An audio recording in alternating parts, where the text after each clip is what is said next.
तो ये एक सीरीज ऐसी है जिसको देखने के बाद आप खुद ही इसके फैन हो जाएंगे। हाँ, इसकी स्टोरी थोड़ी सी कॉम्प्लिकेटेड है और इसी वजह से मैंने ये वीडियो बनाई ताकि इस स्टोरी को आप पूरी तरह समझ सकें। तो चलिए शुरू करते हैं। इसकी स्टोरी एक कैफे से शुरू होती है जहाँ पर एक स्क्रीन पर एक इंटरव्यू चल रहा होता है और इस इंटरव्यू देने वाले बंदे का नाम होता है जिनसू, जो कि एक लीडर है एक कल्ट ऑर्गेनाइजेशन का जिसका नाम है द न्यू ट्रुथ। अब यहाँ पर ये इंटरव्यू में लोगों को यही बताने की कोशिश कर रहा होता है कि कैसे कुछ टाइम से लोगों को एक साया सा दिखता है, वो उनको आके मैसेज बताता है कि कब वो मरने वाले हैं। और जो टाइम वो देके जाता है ठीक उसी टाइम पर 3 डीमंस वहां आते हैं और शख्स को मार डालते हैं। तो वो लोगों को यही बता रहा होता है कि ये गॉड की तरफ से ही मैसेज आ रहा है जिसके थ्रू वो लोगों को यही बता रहा होता है कि सब अच्छा काम करें और इस चीज से बचें। इसी के बाद उस कैफे में एक शख्स को दिखाया जाता है जो कि काफी डरा हुआ होता है और बार बार मोबाइल को देख रहा होता है। और मोबाइल पे जैसे ही 1:20 बजता है वहां पर एकदम से 3 डीमंस पता नहीं कहां से आ जाते हैं और फिर वो उसको मारना चाहते हैं, जो कि उसके पीछे पड़ जाते हैं। वो शख्स वहां से किसी तरह अपनी जान बचा के भागता है रोड पर और उस रोड पर ही किसी तरह वो 3 डीमंस उसको पकड़ लेते हैं और उसको जान से मार देते हैं। और फिर वो तीनों डीमंस गायब हो जाते हैं जैसे कि वो हवा से आए थे और हवा में गायब हो गए। इसी के बाद एक डिटेक्टिव को दिखाया जाता है जिसका नाम होता है जिन। अब ये एक क्राइम सीन पर आता है अपने एक कलीग के साथ। ये वही क्राइम सीन था जहां पर उस शख्स को मारा गया था 3 डीमंस के द्वारा।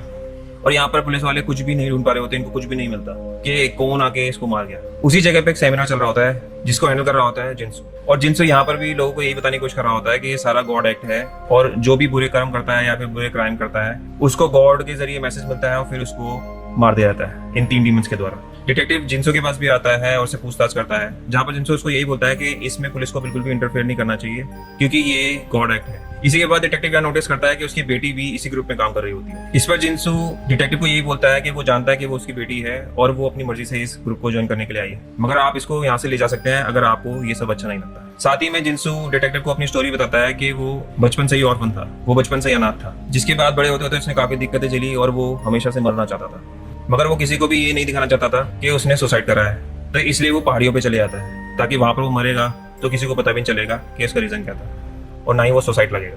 मगर जब वो पहाड़ों पे गया था तो वहीं पर उसने उन 3 डीमंस को एक शख्स को मारते देख लिया था और वो सब देखने के बाद तय कर लिया था कि मैं लोगों तक ये सब मैसेज पहुंचाऊंगा कि सब अच्छा काम करें और कोई भी बुरा काम ना करें, नहीं तो ये 3 डीमंस आके उनको मार डालेंगे। ये गॉड के जरिए ही मैसेज आ रहा है। यहाँ पर जिनसू डिटेक्टिव को ये भी बताता है कि उसकी बेटी ने उसके बारे में सब कुछ बता दिया है कि कैसे उसकी वाइफ का एक शख्स ने मर्डर कर दिया था और उसके बाद उसको सजा भी मिली सिर्फ 6 साल की और उसके बाद वो आजाद घूम रहा है, जो कि बिल्कुल गलत है। और डिटेक्टिव भी इस बात पे एग्री करता है कि उसके आजाद होने से वो और उसकी बेटी काफी टाइम से उदास ही रहते हैं। इसके बाद एक लेडी को दिखाया जाता है जिसका नाम होता है पाक। अब जब वो अपने घर जाती है उसके बच्चे उसका वेट कर रहे थे उसके बर्थडे सेलिब्रेशन का।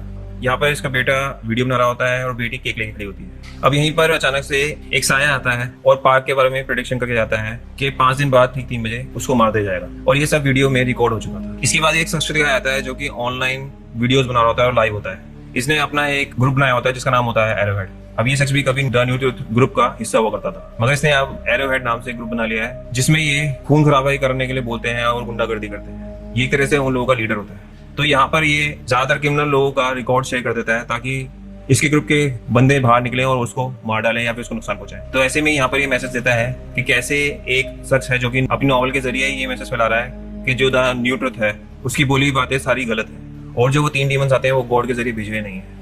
इसके बाद ही एरोहेड के जो गुंडे होते हैं वो उस शख्स को ढूंढ लेते हैं और उसको बहुत बुरी तरह पीटते हैं। इसके बाद ये नॉवलिस्ट अपने वकील मिन के साथ डिटेक्टिव के पास जाता है। यहाँ पर मिन डिटेक्टिव को ये बताती है कि कैसे एरोहेड के लोग अपने मकसद को पूरा करने के लिए ऐसे लोगों को पीटना शुरू कर देते हैं और गुंडागर्दी फैला रहे हैं। इसके बाद ही पाक का फोन मिन के पास आता है। पाक ने मिन को फोन इसलिए करा होता है क्योंकि मिन एक वकील होती है और उसको मिन की मदद चाहिए होती है क्योंकि उसने जो वीडियो रिकॉर्ड करा था जिसमें उसको मैसेज मिला था उसके 5 दिन बाद मरने का, वो सब उसने जिनसू को बता दिया है। अब जिनसू ये चाहता है कि जो भी 5 दिन बाद होगा वो लाइव स्ट्रीम होगा जिसको लोग लाइव देख सकेंगे और जिसके लिए पाक को काफी अच्छी कीमत दी जाएगी। इसी चीज के लिए पाक मिन के पास आती है, ये बोलती है कि ये सब चीजें लीगली होना चाहिए और सब कुछ प्रॉपर होना चाहिए ताकि 5 दिन बाद कुछ हो ना हो वो पैसे मेरे पास ही रहेंगे। पाक यहाँ पर ये पैसे अपने बच्चों की वजह से लेती है ताकि उनका फ्यूचर सेफ रहे। इसमें मिन मान जाती है और फिर मीटिंग होती है जिनसू के साथ। यहाँ पर मैंने एक शर्त रखती है कि इन लोगों की आइडेंटिटी लोगों के बीच में नहीं आनी चाहिए क्योंकि वो लोग इनको नुकसान पहुंचा सकते हैं, जिसपे जिनसू मान जाता है।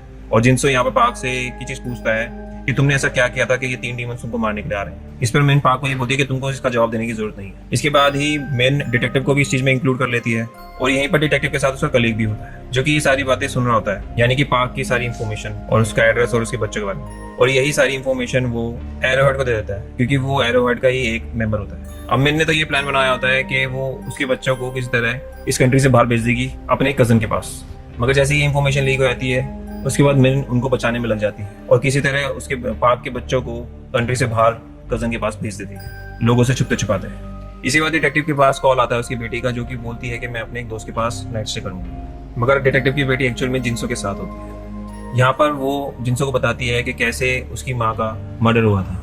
वो एक बार अपने फादर को कुछ डिलीवर करने जा रही होती है, मगर वो किसी वजह से लेट हो जाती है और फिर उसके बाद उसकी माँ को उसकी वजह से जाना पड़ता है। और इसी के बाद रास्ते में एक ड्रग एडिक्ट ने उसकी माँ को मार दिया, उससे कुछ लूटने की वजह से, और ये सारा ब्लेम वो खुद पे ही लेती थी।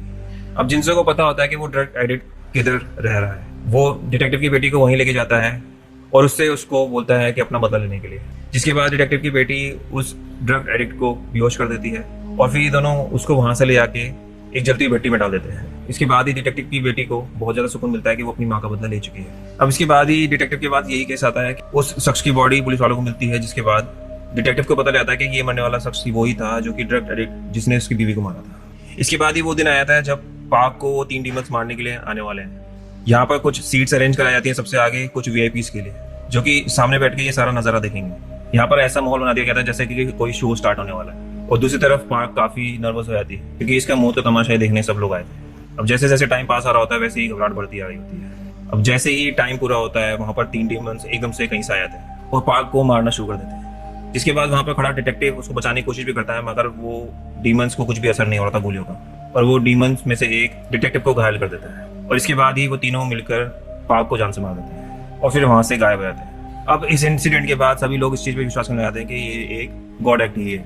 इसी के बाद डिटेक्टिव को जब होश आता है वो अपनी बेटी को अपने पास नहीं पाता। अब डिटेक्टिव अपनी बेटी को ढूंढने के लिए जब बाहर निकलता है तो ये देखता है कि पूरे शहर में सारे लोगों ने अपने आप को अपने घर में कैद कर लिया है, डर के मारे कोई भी बाहर नहीं निकल रहा है। और इसी से रिलेटेड टीवी पे एक इंटरव्यू चल रहा होता है जिसमें जिंसू होता है। जिंसू लोगों को मैसेज यही दे रहा होता है कि सबके सब अपने नॉर्मल लाइफ जीना शुरू कर दो और इस चीज से घबराने से अच्छा अपने कर्मों को ठीक करो और कोई भी बुरा काम ना करो। ये सब उनके साथ ही होता है जो कि बुरा काम करते हैं। इसी के बाद डिटेक्टिव उसी इंटरव्यू में जिंसू के पीछे एक जैकेट लटकी देखता है जो कि उसी की बेटी की जैकेट है और वो समझ जाता है कि उसकी बेटी जिंसू के साथ ही है।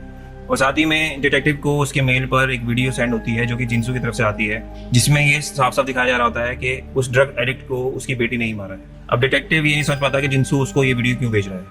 इसके बाद ही वो शख्स को दिखाया था जो कि एरोहेड का लीडर होता है। वो सब लोगों को यही भड़का रहा होता है कि इस गॉड एक्ट में जो भी बीच में इंटरफेयर कर रहे हैं वो लोग भी बुरे हैं, जैसे कि मिन ने पाक के बच्चों को चुपके से आउट ऑफ कंट्री भेज दिया। और साथ ही में वो डिटेक्टिव जो कि उन 3 डीमंस पे गोली से हमला कर रहा था पाक को बचाने के लिए। इसी के बाद एरोहेड के सारे लोग बढ़ जाते हैं और अब वो मेन और डिटेक्टिव को नुकसान पहुंचाना चाहते हैं। इसी के बाद मेन भी समझ जाती है कि अब उसके साथ कुछ गलत होने वाला है, जिसके बाद वो सीधा अपने घर जाती है, अपनी मॉम से बोलती है कि वो सारे जो भी सामान पैक करना है पैक कर लो, उसके बाद हम यहाँ से निकल रहे हैं। अब यहीं पर मेन को एक कोरियर मिलता है जिसके थ्रू उसको ये पता लगता है कि जिंसू को 14 साल पहले ही प्रेडिक्शन मिल चुकी थी, मतलब कि उसको पहले से ही डेट दे दी गई थी कि कुछ सालों बाद वो भी डीमंस के द्वारा मार दिया जाएगा। फिर वो यही डॉक्यूमेंट लेकर पुलिस स्टेशन जाती है जहाँ पर वो अपनी माँ को कार के अंदर ही पार्किंग में छोड़ देती है। और जब वो पुलिस स्टेशन पे जाती है तो वहाँ पर सब कुछ टूटा फूटा पड़ा होता है, वहाँ कोई भी नहीं होता। और ये सब करा धरा था एरोहेड के लोगों का।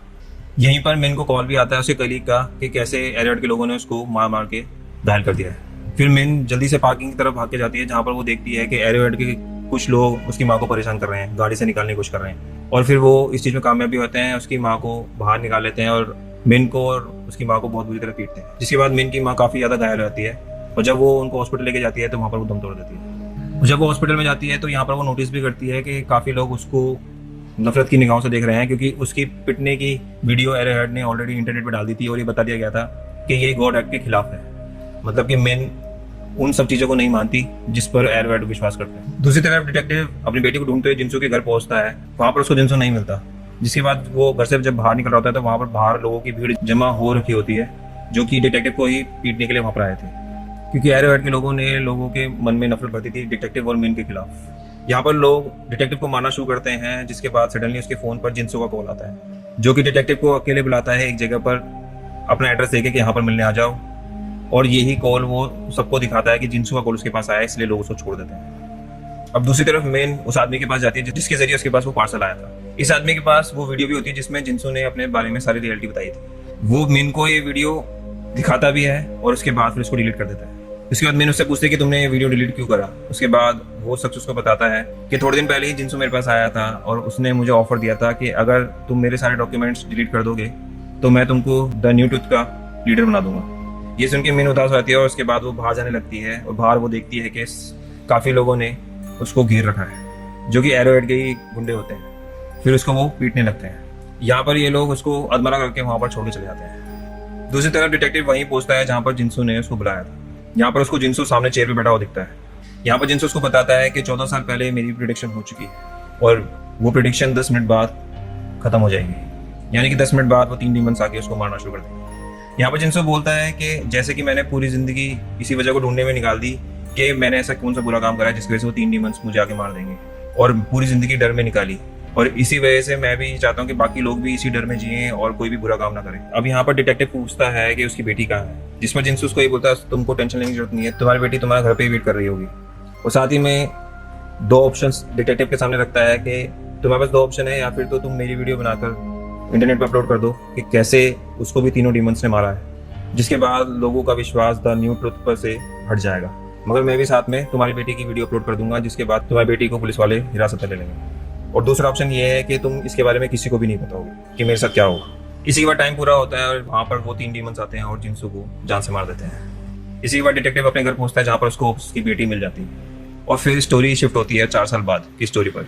अब 4 साल बाद लोग काफी ज्यादा डरने लग गए थे और द न्यू ट्रुथ पर काफी ज्यादा विश्वास करने लग गए थे, और इसका लीडर वही शख्स बन चुका था जिसने जिनसू की वीडियो को डिलीट कर दिया था, और इसका नाम होता है किम।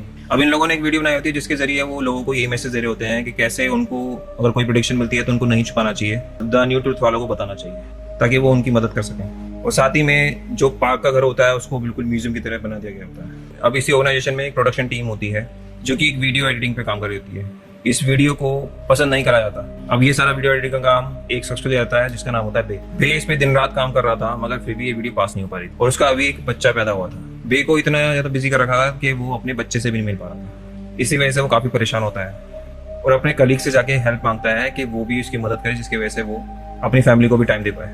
मगर यहाँ पर उसका कलीग काफी ज्यादा परेशान लग रहा होता है और वो अपनी बीवी का बहाना लेके वहां से चले जाता है। बे के पास उसकी वाइफ का कॉल आता है और वो उसको बोलती है कि वो अब उसके बच्चे की वीडियो बना के उसको भेजेगी।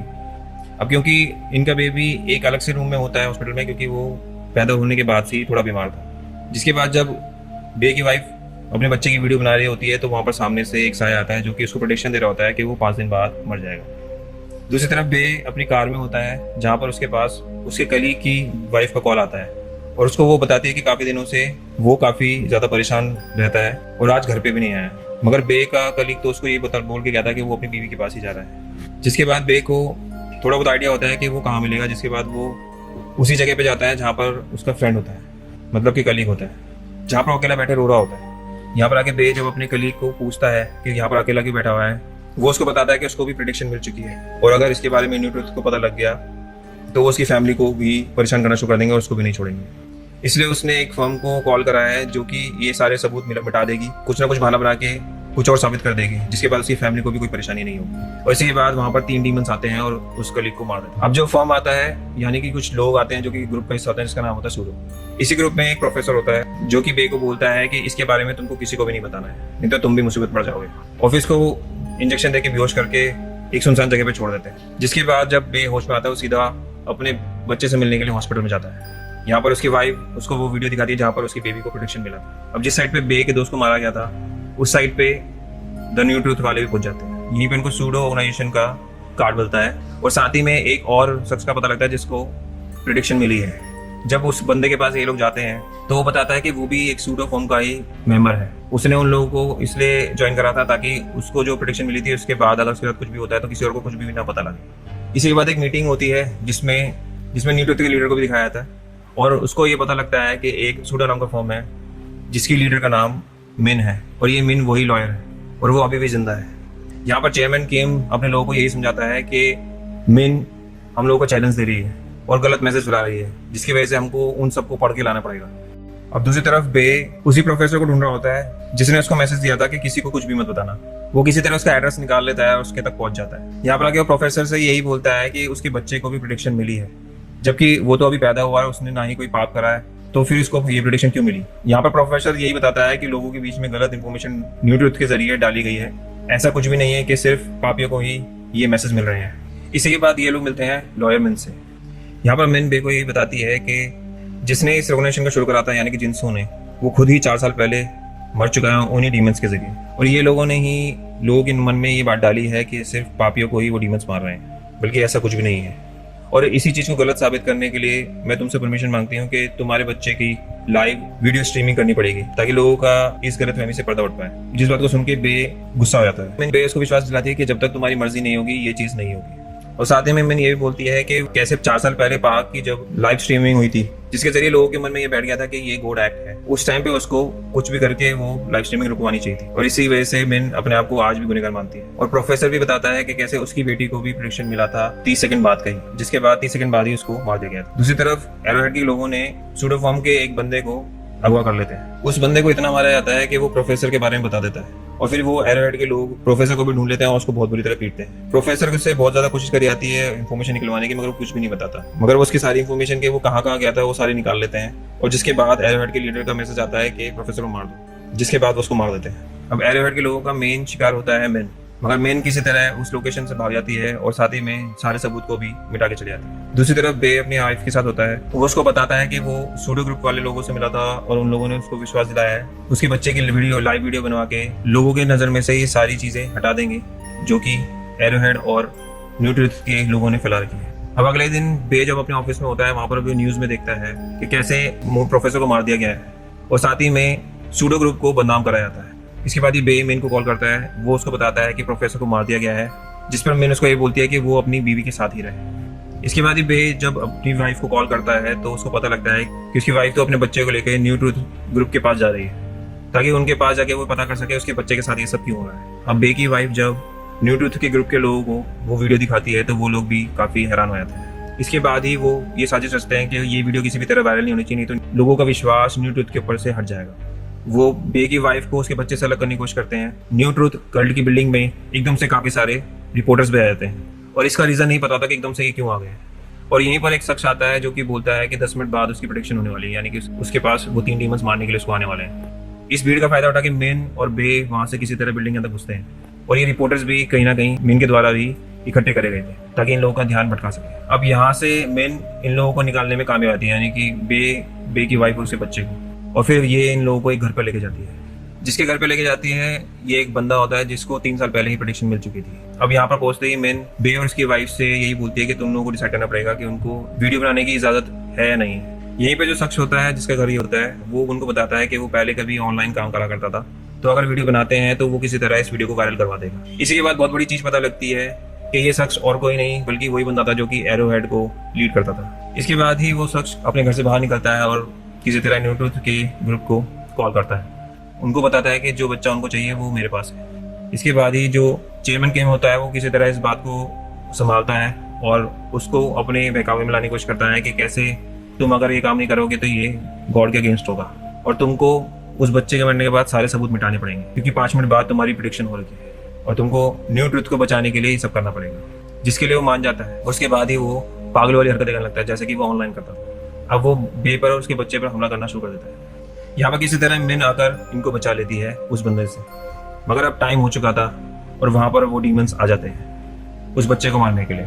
अब इन डीमंस से बे, उसकी वाइफ और मिन तीनों ही पूरी तरह लड़ाई करते हैं, उस बच्चे को बचाते हैं इधर उधर घूमकर भागकर, जो कि बिल्कुल इम्पॉसिबल सा होता है क्योंकि ये मॉन्स्टर्स किसी भी तरह उस बच्चे को मार के ही रहेंगे। अब अपने बच्चे को बचाने के लिए एंड में बे और उसके वाइफ दोनों गले लग जाते हैं और अपने बच्चे को बीच में दबा लेते हैं। जिसके बाद वो मॉन्स्टर जब इन तीनों को मार रहे होते हैं तो वो सिर्फ बे और उसकी वाइफ को ही मार पाते हैं, मगर बच्चा अभी जिंदा होता है और उसको वो नहीं मारते। इसके जस्ट बाद ही उस बच्चे को मारने के लिए वहां पर वो एरोहेड का लीडर आ जाता है, उसको मारने वाला होता है। वहां पर एकदम से मिन आ जाती है और उसको धक्का दे देती है और इतने में उसकी प्रेडिक्शन जो कि 5 मिनट बाद की थी वो हो जाती है पूरी और वहां पर डीमंस दोबारा से आते हैं और उस बंदे को मार देते हैं। इसके बाद ही मिन उस बच्चे को वहां से निकालती है, वहां से भागने लगती है। इतने में सारे लोग ये सब चीजें देख लेते हैं, उनको विश्वास हो जाता है एरोहेड और न्यू ट्रुथ वाले लोग जो भी बोलते हैं वो सब गलत है। और यहाँ पर न्यू ट्रुथ के लोग भी पहुंच जाते हैं जो कि मिन को उसी बच्चे के साथ पकड़ने वाले होते हैं, मगर लोग ये सब चीजें उसको नहीं करने देते, उसको रोक लेते हैं। इसी चीज को देखते हैं जो न्यू ट्रुथ का बंदा होता है वो उसी भीड़ में से एक बंदे को मारने लगता है जो कि उसको रोक रहा था। अब इन लोगों ने तो अपनी बड़ी अच्छी इमेज बना रखी होती है लोगों के बीच में और पुलिस के बीच में,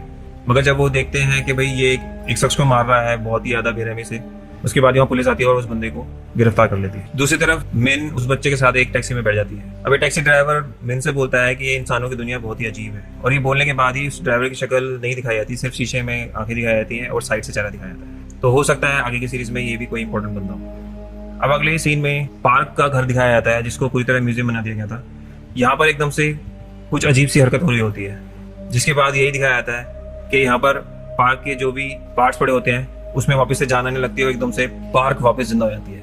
अब ये इस सीजन का सस्पेंस दिखाया गया था कि पार्क वापस जिंदा कैसे होगी। और साथ ही में आप जैसा कि हेलबाउंड 2 का ट्रेलर देख सकते हैं, उसमें जितने भी लोगों को मारा गया था उन डीमंस के जरिए वो वापस से जिंदा हो रहे हैं, यानी कि जुनसू भी वापस जिंदा हो गया होगा, और ये ट्रेलर में भी दिखाया गया। आगे का सीजन भी काफी रोमांचक रहेगा, और जिस तरह से मैंने इस सीजन को एक्सप्लेन कराया है उसी तरह से मैं हेलबाउंड सीजन 2 को भी एक्सप्लेन करूंगा। तो आशा करता हूँ कि आपको ये स्टोरी पसंद आई होगी। तो प्लीज इस चैनल को सब्सक्राइब करें और इस वीडियो को लाइक करें। Thank you for watching.